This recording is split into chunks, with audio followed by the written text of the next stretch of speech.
Hello and welcome to my quick win videos all around babies, the first 21 days from the first weeks to help you.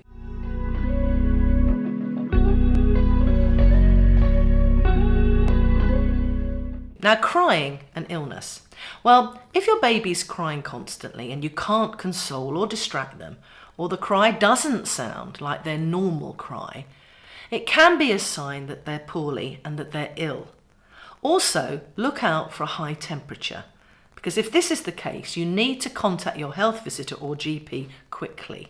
Get medical attention as soon as you can. If your baby has much drier nappies than usual, has a high temperature, but their hands and feet are cold, perhaps they have had a fit or a seizure or a convulsion.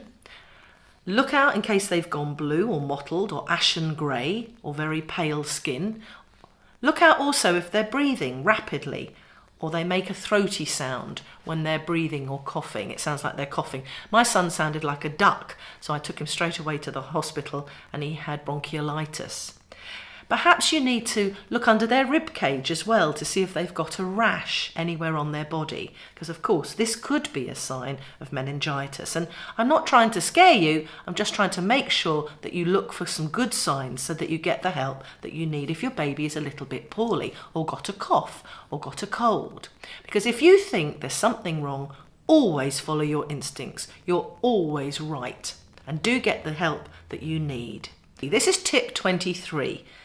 This is about taking your baby out for the first time and some quick tips for a successful trip.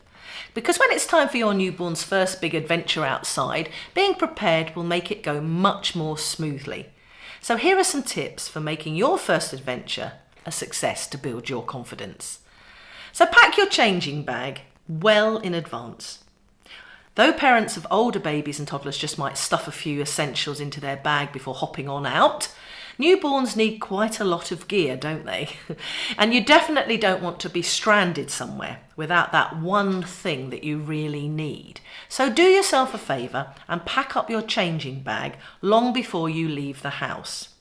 Sometimes it's a good idea to buy double and keep spares and include everything that you possibly could when you're out in your nappy bag. So you've got confidence to know that you've got most things there. With confidence, you can leave some bits at home. But think about extra nappies and wipes and maybe nappy cream and cloths, or one or two changes of clothes perhaps, or a changing pad, or a bottle, perhaps with formula if you're bottle feeding.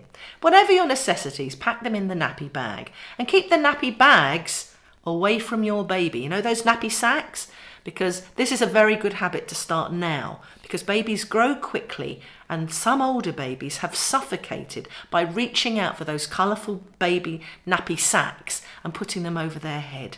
Just watched a programme on TV called Do the Right Thing with Eamon Holmes and Ruth Lansford, all around the dangers of nappy sacks. So I'll pack them in the nappy bag, keep them usually out of reach right from the word go, so that you will never ever have anything awful happen like that.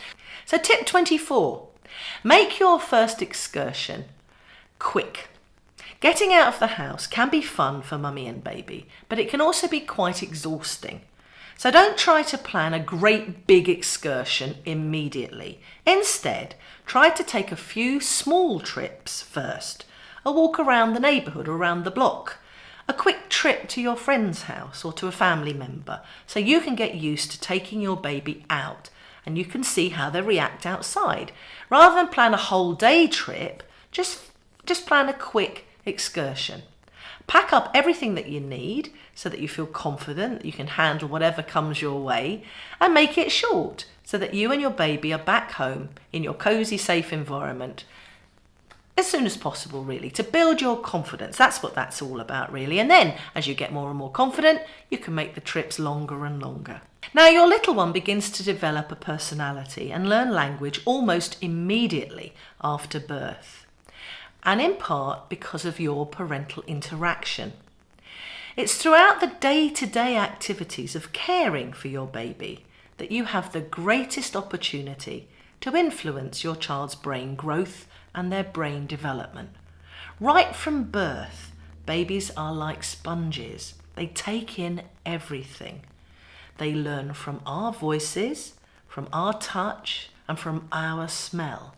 And in turn, tasks as small as changing nappies can actually be a wonderful moment for an educational activity, certainly around just even bonding and singing and connecting and engaging with your little baby.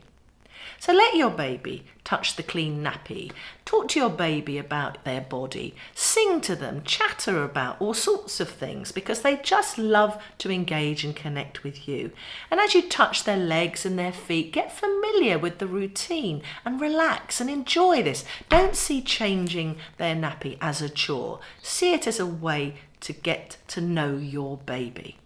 There are absolutely stacks of ideas, techniques and strategies for raising a newborn, right the way up to raising a teenager in my parenting club. So do join the Sue Atkins Parenting Online Club for all sorts of advice, ideas and strategies to help you raise happy, confident babies.